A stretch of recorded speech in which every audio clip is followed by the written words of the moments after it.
Bah déjà, merci beaucoup pour l'invitation. Merci beaucoup. C'est un plaisir pour moi d'être ici ce soir avec vous tous. Et merci aussi pour la présentation. Donc, aujourd'hui, ce soir, je vais parler en français avec vous.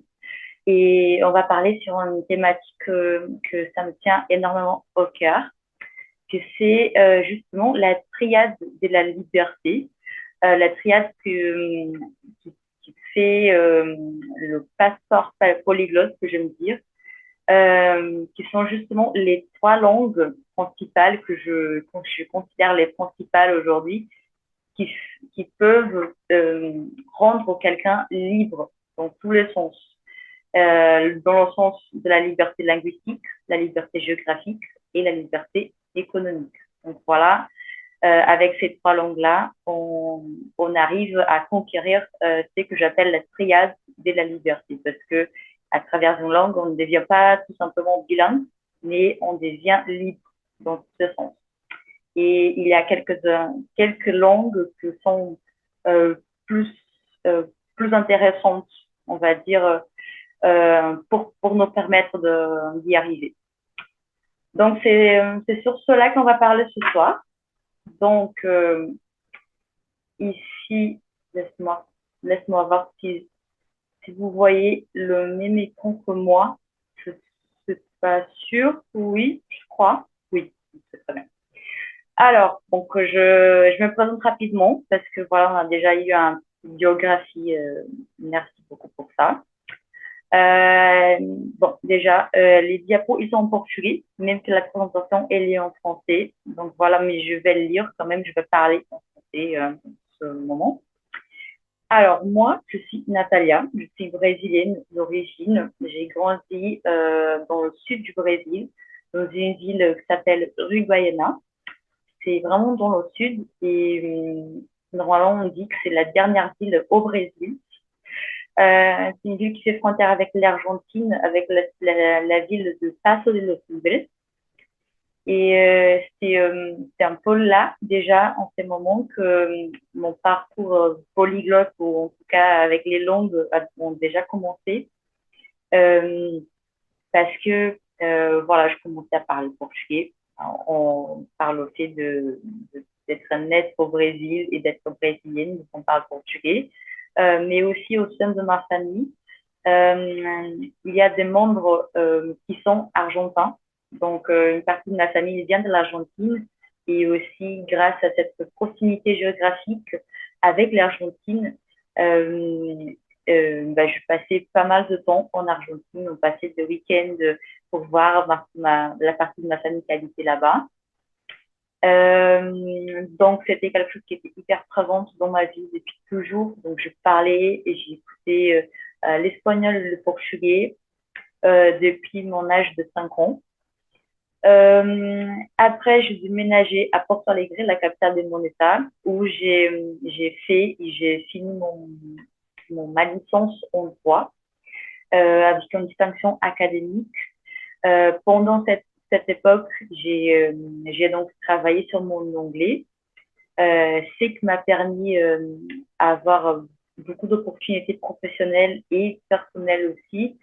J'ai pu faire des bénévolats tout en étant au Brésil pour recevoir des étudiants étrangers qui venaient un peu partout dans le monde.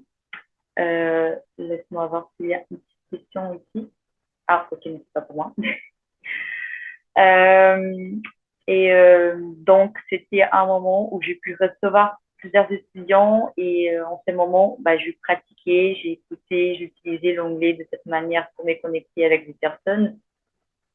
J'ai pu faire aussi des bénévolats au Mexique après pour enseigner l'anglais et pour enseigner le français.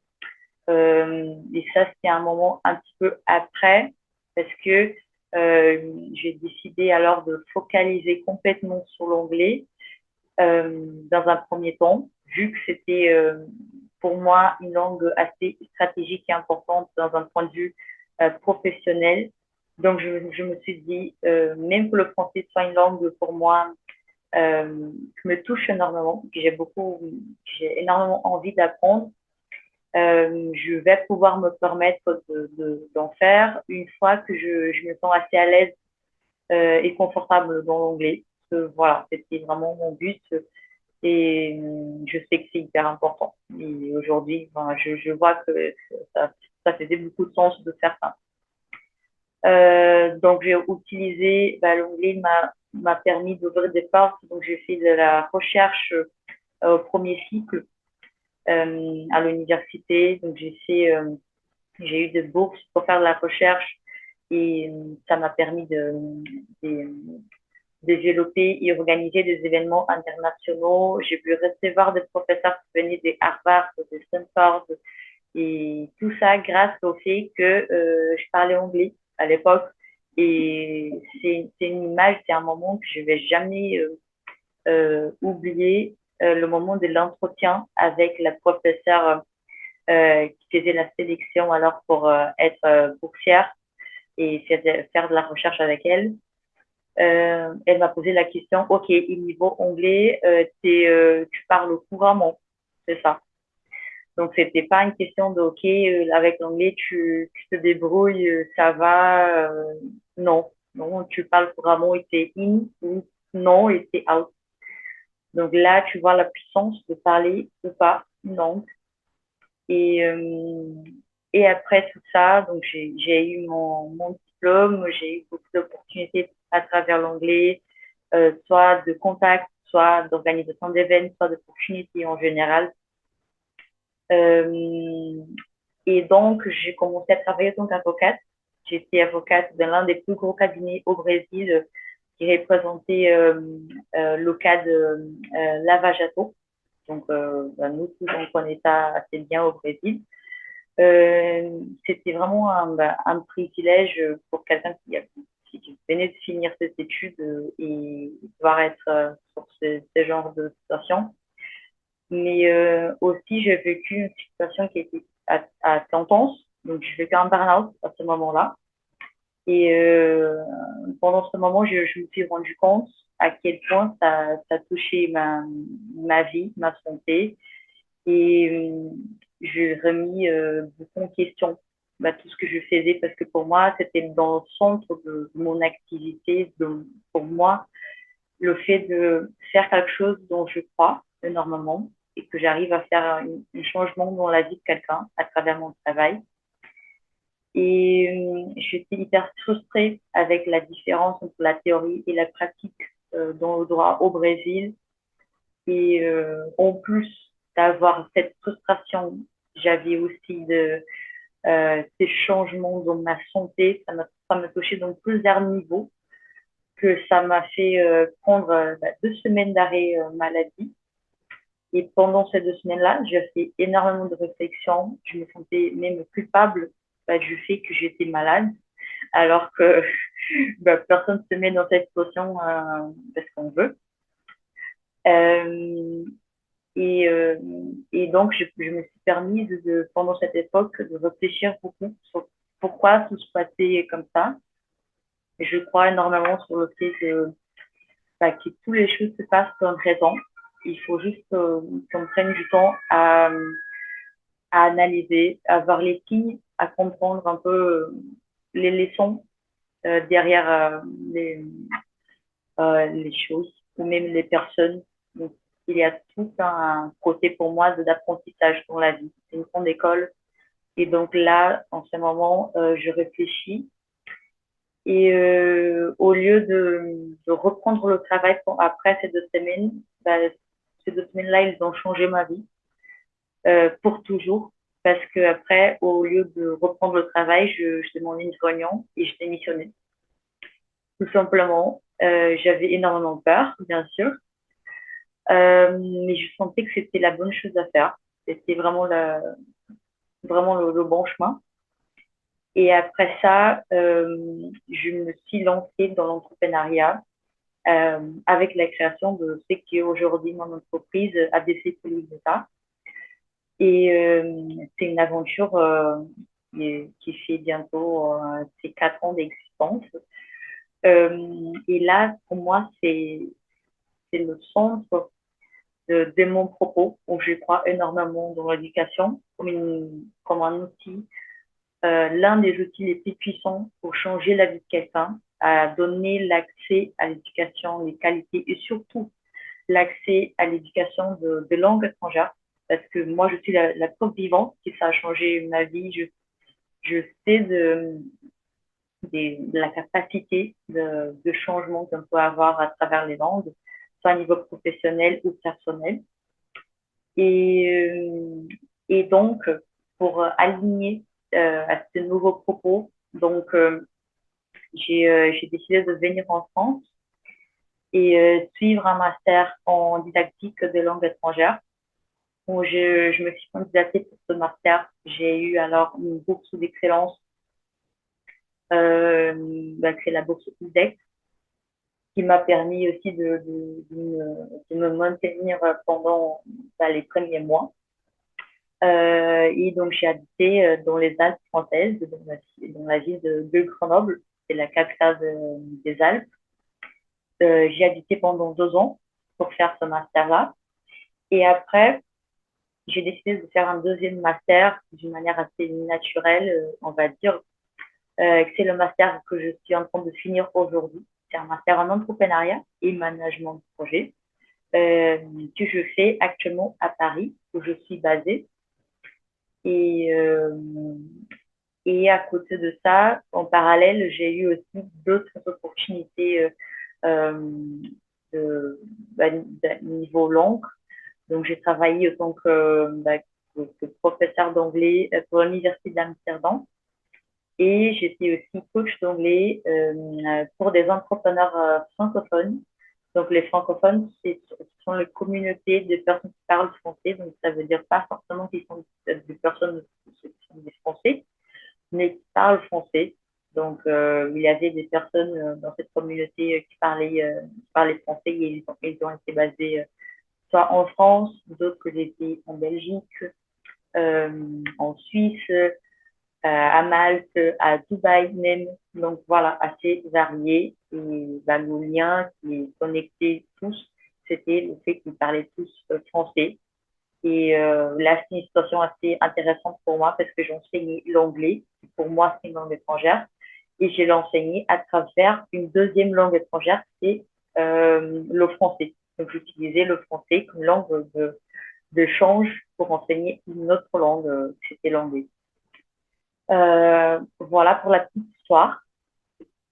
Donc, laisse-moi voir comment c'est tout. Ah, voilà.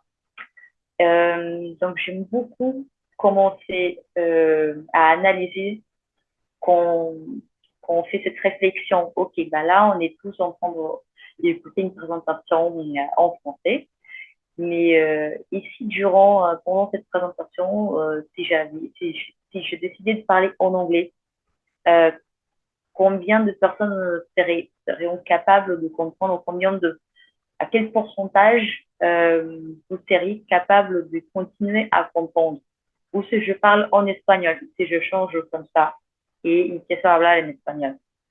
Ou si je commence à parler en italien ou en portugais. Et il y a vraiment ce côté déjà, pour mesurer combien d'informations on allait pouvoir comprendre. Et en plus de ça, qu'est-ce que ça nous fait sentir? Qu'est-ce que cela nous fait ressentir? Et tout ça, c'est la différence. Parce que si vous comprenez, peu importe le changement de langue, si vous comprenez tout sans aucun changement, vous allez ressentir une liberté. Et alors, d'autre côté, si vous, avec le changement de langue, vous ressentez un blocage, que d'un coup, vous perdez la ligne et vous ne comprenez plus rien, alors on sent une limitation. Donc ça, c'est aussi le pouvoir d'avoir accès à une langue. C'est de pouvoir ressentir la liberté ou une limitation. Donc ça nous fait arriver vite à la conclusion que la taille du monde, elle est la taille de notre langue, de la taille de la langue qu'on parle, tout simplement. Et c'est assez fort, c'est assez fort quand on pense à ça. Donc, c'est assez intéressant, je trouve, de faire ce genre de réflexion parce que le plus on élargit notre base linguistique, le plus grand, le plus large, ça va être aussi le monde, notre monde et le monde dans lequel ben, on a, on existe et on a accès à des personnes, à des connaissances, à des opportunités. Donc voilà. Donc apprendre langue, c'est aussi élargir notre manière de vivre aussi. Et là, on commence alors à parler de cette fameuse triade de la liberté. Donc la première pour comprendre un petit peu plus en détail qu'est-ce que serait cette liberté linguistique. Je pense que c'est la plus évidente quand on parle des langues. C'est le fait de parler librement. Mais ça va un peu plus en détail que juste ça. Donc, bien sûr, c'est de débloquer la communication sans avoir des barrières linguistiques, sans avoir des barrières des communications. Ça va aussi dans le sens de créer du lien, créer une connexion plus profonde avec les personnes et avoir des amitiés, pouvoir peut-être même connaître l'amour de sa vie à travers cette langue, on ne sait jamais. Être aussi un professionnel sans frontières, sans barrières et avoir aussi accès à un réseau international. Et tout ça, ça passe par la liberté linguistique. Aussi avoir accès à une connaissance directement de la source parce qu'on n'a pas besoin d'attendre le temps d'une traduction, on n'a pas besoin de compter sur la bonne sur la chance de quelqu'un qui a cette connaissance-là et qui va faire une traduction et on espère qu'elle va faire une traduction assez fidèle sans manipuler l'information comme elle veut. Donc, c'est aussi avoir le pouvoir de ne pas être manipulé et avoir l'accès à l'information avant tout, directement de la source, sans avoir besoin d'attendre. C'est aussi le fait d'être indépendant complètement et quelque chose qui est assez caché, et je pense qu'on n'en parle pas assez souvent, c'est le fait que quand on parle de liberté linguistique, c'est aussi pouvoir éduquer nos futurs enfants, nos enfants qu'on a aujourd'hui déjà, faire cette éducation des façons bilingues. Parce que, voilà, si on est au Brésil, on va enseigner à nos enfants à parler portugais parce que, voilà, c'est la langue qui nous a été enseignée, qu'on parle portugais. Mais si on a déjà une langue que, qu'on domine d'une manière assez confortable et qu'on peut alors la transmettre, c'est quelque chose, c'est un héritage, c'est d'une puissance qui nous permet aussi de faire des économies parce qu'on ne va pas avoir besoin après de faire des investissements sur cette partie-là de l'éducation, de payer un cours, voilà, une formation de langue. Ça va faciliter aussi la vie de l'enfant parce que il va apprendre de manière naturelle, comme on apprend le portugais, il va pouvoir apprendre l'anglais ou le français ou peu importe, mais il va apprendre une autre langue, il va pas avoir besoin de passer par un chemin qui des fois c'est assez traumatisant, des blocages, de se mettre en question, d'avoir peur, de peut-être se sentir pas capable et d'échouer, perdre des opportunités. Donc, c'est tout un tas de choses que, voilà, on peut passer à travers cette liberté linguistique que nous, on se rend libre et notre liberté, elle peut être aussi transmise comme un héritage. Donc, je trouve que ça, c'est assez beau et pas assez euh, exprimé, en tout cas, pas très communiqué. Après, on a aussi la liberté géographique. Donc là, on voit justement cet changement d'emplacement. On va dire aujourd'hui, on est au Brésil parce qu'on parle portugais. Mais si demain, on a aussi accès à une autre langue, on a quelque chose de concret qui nous permet de survivre et d'être, de considérer déjà la possibilité d'habiter à l'étranger, dans n'importe quel point du monde, et avoir ce pouvoir de choix, de choisir, OK, c'est pas parce que je suis née au Brésil que je dois rester, tout simplement. Aujourd'hui, j'ai tout ce qu'il faut pour être où je veux. Donc, c'est vraiment une question de choix. Et avoir ce choix, c'est un luxe on peut avoir accès aujourd'hui à travers les langues.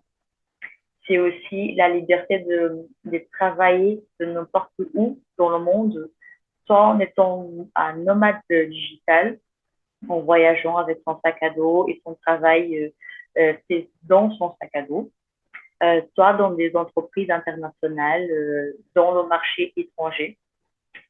C'est aussi le fait de pouvoir faire ses études, poursuivre ses études à l'étranger. Donc, au lieu avoir besoin de se contenter avec une université qui n'est pas très reconnue et avec un niveau d'éducation qui n'est pas assez intéressant dans notre ville au Brésil, si on a accès à une autre langue, ça me permet aussi de pouvoir rêver plus grand et faire ces études de qualité et pouvoir se permettre voilà, d'étudier soit dans des grandes universités au monde, comme c'est un peu la chance que j'ai aujourd'hui d'avoir accès à, à l'université que j'ai eue dans les Alpes françaises et aussi aujourd'hui à l'université ici à Paris. Euh, c'est aussi le fait de pouvoir se connecter et découvrir des nouvelles cultures parce qu'on est là déjà immergé dans cette culture et bien sûr explorer le monde en voyageant. Et la troisième liberté de cette triade, ça serait alors la liberté économique. Quand on a une langue étrangère acquise, on peut aussi se permettre de choisir la monnaie dans laquelle on veut faire notre vie. Donc, on ne peut pas être obligé, on va dire, de travailler et de toujours avoir besoin de gagner en réel. Donc là, on peut choisir si on veut travailler et recevoir en dollars ou en euros, en livres. Voilà. Et ça change de manière assez considérable, en sachant la différence aujourd'hui de chaque monnaie. Donc, si on a une vie au Brésil, on reçoit le salaire minimum en réel, c'est quelque chose. Alors que si on habite au Brésil et on fait exactement la même chose avec exactement, on est le même professionnel, mais là, on reçoit pour ce travail en dollars, par exemple, ou en euros, ça fait 7 fois plus. Alors là, on a des vrais changements de manière tangible. On voit le pouvoir d'achat, le choix qu'on peut faire des voyages de se permettre plus. C'est aussi le fait d'avoir une vie heureuse, avoir plus de confort, plus de temps et vivre la vie qu'on veut, pas la vie qu'on doit vivre parce qu'on n'a pas de choix. Donc ça passe par le pouvoir de choisir comment on veut vivre notre vie. Est-ce que je veux vivre au Brésil? Est-ce que je veux vivre ailleurs? Est-ce que je veux gagner dans cette monnaie? Est-ce que je veux faire de l'argent dans d'autres monnaies? C'est choisir. Et ça, c'est le grand privilège, le luxe qu'on a à travers une langue. Et aussi, en plus de tout ça, pouvoir aussi monétiser avec les langues, soit en faisant de la traduction des documents, la traduction des réunions, en faisant des discours, en étant invité pour parler sur un sujet dans un autre pays, soit en faisant une révision bibliographique et voilà, soit en travaillant directement avec les langues autant que notre métier, soit en les utilisant comme un outil pour notre carrière principale, on va dire. Donc voilà, pour les libertés que je considère dans cette triade de libertés qui sont alors conquises à travers les langues. Et là, on passe alors pour analyser donc quelles sont ces trois langues-là, les trois langues principales, à mon avis, qui aujourd'hui sont les plus intéressantes, les plus stratégiques pour, euh, pour pouvoir toucher ces trois libertés. Alors, la première, je pense que ça, c'est pas un choc. Donc, c'est l'anglais. Alors, quand on parle anglais, c'est pourquoi l'anglais déjà? L'anglais, c'est une langue parlée par plus d'un milliard de personnes dans le monde, en étant plus de presque 400 millions de personnes natives et presque 1 million de personnes non natives, en faisant avec tout ça la globalité. C'est aussi la langue officielle de plus de 65 pays dans le monde. Et, euh, et c'est aussi la deuxième langue la plus importante. Elle n'est pas la langue officielle, mais elle est la deuxième langue qui vient juste après. Elle est la plus importante et la population de quelques pays connaissent assez bien comme sa propre langue maternelle. Et c'est le cas comme en Allemagne, comme en Suède, comme au Japon, des pays où la langue officielle n'est pas forcément une langue assez parlée ou accessible à la population mondiale. Donc, ils sont assez au courant de ça, on va dire. Ils sont conscients de cette question et pour élargir leurs horizons aussi. Ils ont une éducation depuis, petite, depuis petit avec l'anglais d'une manière hyper intense et ça leur permet d'avoir les mêmes opportunités que des pays qui parlent anglais comme sa langue principale. Donc l'anglais, c'est une langue hyper parlée et c'est pas juste une langue qui est la principale ou officielle d'un pays, juste par le fait d'avoir beaucoup de personnes qui parlent, ça nous donne aussi l'idée de combien de possibilités on peut avoir derrière cette langue d'opportunités, soit de réseau, soit de travail, euh, tout l'accès derrière. Et aujourd'hui, ce n'est plus une langue qu'on peut considérer comme une différenciation, à avoir quelque chose de différent dans le marché. On n'apporte pas de la différenciation quand on parle anglais. Aujourd'hui, c'est quelque chose qui est déjà espéré de vous. C'est déjà attendu que vous parlez anglais. Ce n'est plus le cas de considérer comme un différentiel. Donc, c'est quelque chose d'assez clair aujourd'hui. Et ça s'est refait déjà sur le comportement de personnes qui sont assez conscientes en termes de recherche, soit pour retrouver un cours d'anglais, soit pour avoir des cours privés. Il y a ici le volume à l'heure de recherche sur Internet. Donc, il y a plus d'1 million de recherches liées au fait d'apprendre l'anglais. Plus de 14 millions de recherches globales et de manière mensuelle. Donc ça représente le premier un chiffre pour le Brésil, le deuxième de manière globale. Donc c'est un fait qu'on est assez conscient. Et là, on essaie de passer à l'étape suivante, c'est qu'est-ce qu'on fait. Donc on prend on prend les décisions pour mettre ça en place, pour pouvoir faire partie de cette grande bulle.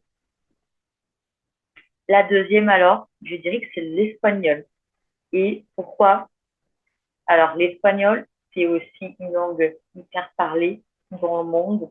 Elle est parlée par plus de 600 millions de personnes en étant 500 millions de natifs et plus de 100 millions de personnes non natives. Donc, on a 7 langues dans notre menu, on va dire. On a accès à une énormité de personnes, à une énormité d'opportunités, de connaissances. Et c'est aussi la langue officielle dans plus de 21 pays dans le monde. Donc, c'est déjà qu'on analyse l'Amérique, tout le continent américain, on voit que euh, une grande partie, si elle ne parle pas anglais, comme c'est le cas du Canada et des États-Unis, elle parle espagnol. Et si on a accès à l'anglais et à l'espagnol, on parle absolument avec un continent entier. Tout le continent américain, l'Amérique du Sud, sauf le Brésil, c'est composé par des pays qui parlent espagnol comme sa première langue. Donc, si on ne parle pas espagnol, on est déjà assez en désavantage, on va dire, d'une manière d'intégration, d'une manière d'une manière même touristique, de pouvoir avoir cette euh, expérience d'une manière agréable quand on fait des voyages chez nos voisins. Donc, c'est quelque chose que, surtout pour nous, les Brésiliens, on pense qu'on parle espagnol, mais dans la vérité, on parle portugais avec un accent en espagnol. On comprend assez bien parce que c'est une langue qui fait partie de la même famille linguistique que le portugais, mais ça reste une autre langue avec sa propre manière de d'organiser des phrases avec ses propres mots. Et il faut prendre ça en sérieux et apprendre la langue parce que ça se voit et c'est euh, très très compliqué niveau professionnel si on dit qu'on parle espagnol et après on est mis en face de, de quelqu'un qui est natif de la langue espagnole et on n'arrive pas à tout simplement à faire une communication.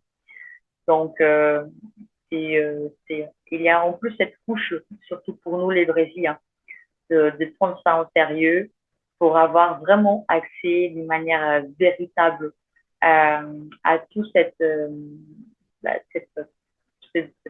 ensemble de possibilités. Et ça se reflète aussi dans le comportement des usagers. Donc, on a une recherche aussi de la part des Brésiliens aussi, en plus d'1 million de personnes qui cherchent à professionnaliser un peu ses connaissances en espagnol pour bien maîtriser cette langue. Et à une échelle globale, on a aussi de recherches qui dépassent les 7 millions. Donc, c'est aussi une langue qui est assez considérable euh, que, pas mal de gens cherchent à développer. Et alors, la troisième langue de cette triade, ça serait alors le français, la langue qu'on parle pendant ce moment qu'on partage ici. Et pourquoi alors? Alors, le français, c'est une langue qui est parlée par plus de 130 millions de personnes, juste les natifs ici, en considérant juste les natifs, en plus les personnes qui parlent comme langue étrangère, comme moi, par exemple, je suis brésilienne et là je parle en français. C'est aussi la langue officielle dans plus de 61 pays dans le monde, donc même plus de pays que l'espagnol. Et c'est aussi la langue officielle de toutes les agences des Nations Unies et plusieurs organisations internationales. Euh, donc, je dirais qu'aujourd'hui, ce n'est plus le cas de considérer l'anglais comme la différenciation d'un marché, mais surtout le français qui commence à apparaître comme cet élément différenciant, différentiel, en tout cas, parce que là, justement, on va avoir une valeur ajoutée. C'est pas quelque chose qu'on apprend forcément, comme l'anglais. C'est déjà attendu, c'est espéré que la personne parle anglais parce que sinon, elle n'est pas un professionnel global. Mais le français, par contre, c'est toujours un plus. Il reste comme un bonus qui peut être vraiment euh, un élément très intéressant pour ouvrir des portes, internationaliser l'activité, parce que le français, ça reste quand même la langue de la diplomatie. Donc, même quand on ouvre notre passeport, par exemple, on peut voir que notre passeport, il est écrit dans 3 langues. On a une phrase écrite en anglais, on a une phrase écrite en espagnol et on a une phrase écrite en français. Ce sont les 3 langues qui sont écrites sur le passeport, qui est justement ce petit papier qui nous ouvre des portes pour le monde. Donc là, on voit à quel point le français il est lié à les activités à l'international. Surtout les documents sur des grands traités sur plein de sujets qui restent toujours aujourd'hui avec le français assez présent. Et ici, au niveau des francophonies, donc la francophonie, c'est un groupe euh, de personnes qui parlent français, qui peuvent être considérées dans différentes façons. Donc, on a des pays membres des États, des gouvernements membres de pays qui sont alors qui ont le français comme sa langue officielle. Et après, on a aussi des pays qui sont observateurs ou qui sont des membres associés, donc ils n'ont pas la langue française comme sa langue officielle, mais ils ont des liens assez importants, assez considérables avec la France, ou en tout cas avec la langue française, et qui soutiennent de près ou de loin euh, toute cette communauté, la culture, voilà. Donc, on voit un peu la carte, la distribution de cette langue, même en Amérique du Sud. Et, euh, et c'était justement pour cela, pour l'analyse de cette triade des libertés et en plus des langues qui sont les plus stratégiques pour nous emmener vers cette liberté complète, euh, que j'ai décidé de centraliser sur ABC, qui fait alors mon entreprise où j'enseigne des langues. J'ai décidé alors par choisir d'enseigner le français, l'anglais et l'espagnol. Donc, je pouvais choisir d'élargir et plusieurs personnes me demandent ça. Est-ce que tu vas ajouter après l'italien? Est-ce que tu vas ajouter d'autres langues? Est-ce que tu vas enseigner le portugais? Et je reste toujours avec cette approche liée à cette triade parce que je vois justement l'intérêt qui passent par la liberté linguistique, géographique et économique et qui sont les plus présentes dans ces 3 langues-là qui aujourd'hui composent la triade de liberté. Et en pensant à ça, justement, chez ABC, on fait aussi cette partie de démocratisation d'accès à l'éducation et on a aussi une présence omnicanale. Donc, on est présent dans, je dirais, que la globalité des réseaux sociaux, des canaux de communication importants aujourd'hui, avec une présence plus marquante sur TikTok, avec une base d'audience de plus de 130 000 abonnés.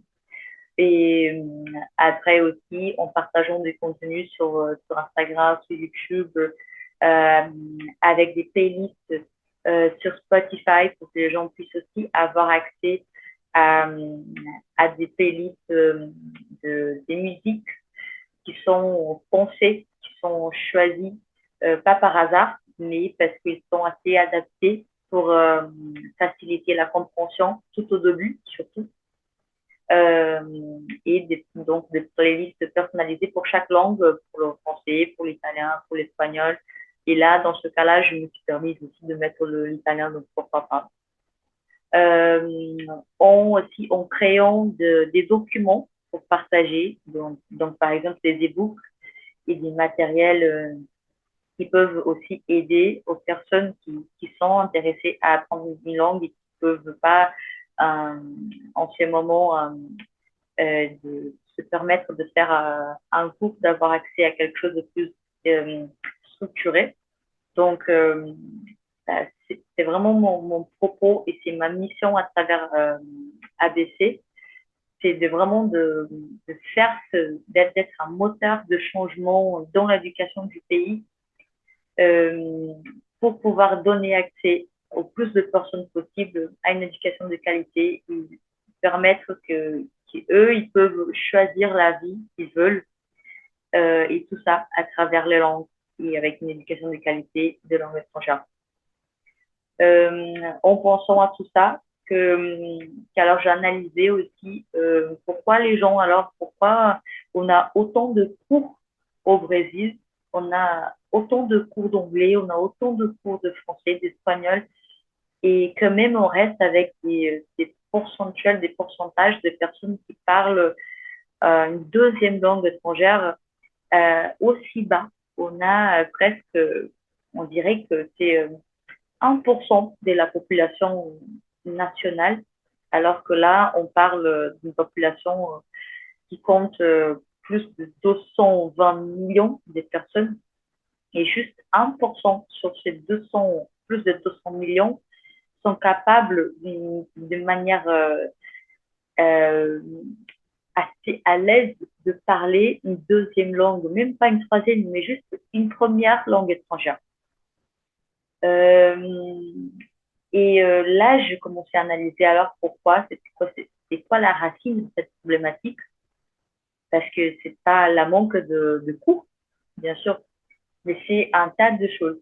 C'est plusieurs aspects qui font qu'aujourd'hui on a cette triste réalité.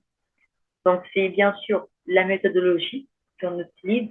Donc c'est une méthodologie assez traditionnelle qui est trop focus sur la grammaire, sur les listes de mots, sur la liste des verbes irréguliers. On essaie de décorer alors que c'est pas du tout la meilleure approche. C'est la manière de faire des exercices pour combler des lacunes avec une réponse d'un verbe conjugué dans un certain temps verbal. Alors qu'une langue, c'est quelque chose de vivant, c'est quelque chose qu'on vit à travers notre vie, elle est vivante. Et, et quand on parle des vies, tout simplement, là, ça rentre plusieurs aspects qui sont normalement assez oubliés et invisibles dans l'apprentissage d'une langue. Et justement, je commençais à faire cette mapping pour comprendre alors quels étaient ces éléments-là. Et donc, bah, moi, en étant experte dans l'apprentissage des langues, moi, je me focus sur la partie apprentissage des langues. Mais pour tout ce qui est le reste, tout ce qui est autour, j'inviterai alors des spécialistes dans ces domaines-là. Et c'est ce que je fais une fois que je fais ce mapping. Donc, j'ai vu que il y a une influence très, très forte sur l'apprentissage d'une langue quand on a la connaissance ou la manque de connaissances sur la productivité et l'organisation. Donc, des fois, on a l'accès à la meilleure méthodologie, mais on n'est pas assez organisé, on ne sait pas comment s'organiser et on ne sait pas comment être productif, tout simplement. Donc, avoir quelqu'un, un spécialiste sur ce domaine, ça peut aussi augmenter les chances de réussite pour l'apprentissage d'une langue une fois que bah, on sait déjà, on a la méthodologie alliée à ces connaissances-là. C'est aussi l'hygiène des vies, sur tout ce qui concerne notre santé. Donc, bien manger, bien dormir, être en équilibre d'une manière mentale. Donc, toute cette partie bien-être, santé et bien-être, tout ça, ça a un impact sur notre performance. Donc, j'ai invité aussi des spécialistes, des psychologues, des nutritionnistes, des professeurs de yoga pour équilibrer ces genres d'éléments pour faciliter encore une fois les chances de réussite. Et c'est aussi emmener des personnes qui sont spécialistes sur les opportunités que les langues vont ouvrir des portes. Parce que la langue, c'est comme une clé. Et avec cette clé, c'est hyper important de savoir quelles sont les portes qu'on peut ouvrir avec. Donc, si on apprend une langue pour après s'expatrier, pour habiter à l'étranger, pour partir à l'aventure, ou pour parce qu'on veut étudier à l'étranger, parce qu'on veut travailler à l'étranger, et on passe des mois, des fois des années à apprendre la langue, tout simplement en faisant ça, pour après, si on a de la chance, on a réussi à apprendre la langue. Et là, on commence à poser la question de, OK, ben là, finalement, je suis assez à l'aise dans cette langue. Mais en fait, tout ce que je veux avec elle, c'est partir en France, partir au Canada. Mais je connais absolument rien sur ça. Je sais la langue, mais je connais j'ai aucune connaissance sur des opportunités internationales. Donc, là, la personne doit alors dépenser plus d'argent, gaspiller plus de temps, faire un autre cours pour apprendre, pour dépendre encore une fois de quelqu'un d'autre, pour avoir accès à ces connaissances, pour donner le next step. Alors que si elle fait les deux choses en même temps, si elle a accès à déjà cette connaissance sur les opportunités internationales, au même temps qu'elle apprend les langues, ça sert déjà comme une motivation, ça va le booster dans son apprentissage parce qu'elle va voir, elle va croire à chaque fois que c'est possible, elle va se projeter, elle va visualiser sa vie et toute sa réalité, comment elle peut être une fois qu'elle apprend la langue. Et ça va lui faciliter après, niveau timing, ça va prendre moins de temps pour changer sa vie. Et ça sera aussi plus économique, ça c'est sûr. Et aussi pour les personnes qui veulent voyager, tout simplement, avoir aussi des tips de voyager moins cher, comment faire des économies sur un billet d'avion, comment trouver et rester de manière gratuite sans avoir besoin de payer un logement.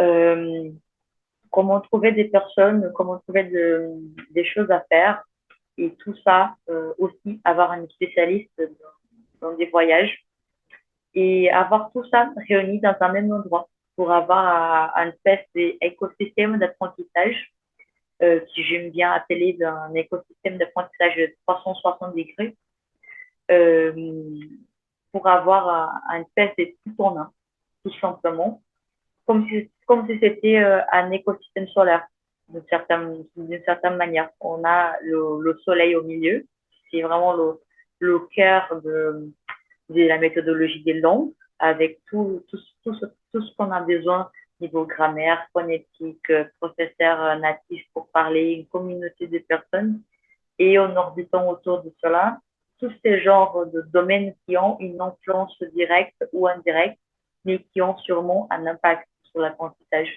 Et donc avoir tout ça réuni dans le même endroit pour faciliter tout simplement la vie de la personne et augmenter les chances de réussite pour l'apprentissage. Et voilà, donc c'est la raison pour laquelle j'ai fait ces grands changements dans ma vie, que j'ai créé ABC et surtout en plus de ça, j'ai créé chez ABC.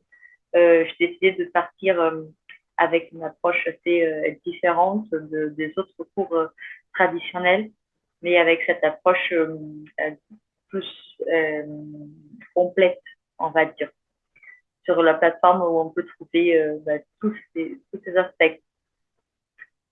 Et donc, pour cela, je vous remercie énormément pour votre écoute, votre temps et votre présence ce soir. Et là, je reste à disposition pour répondre à vos questions. Donc, merci beaucoup. Thank you. Gracias, gracias et obrigada.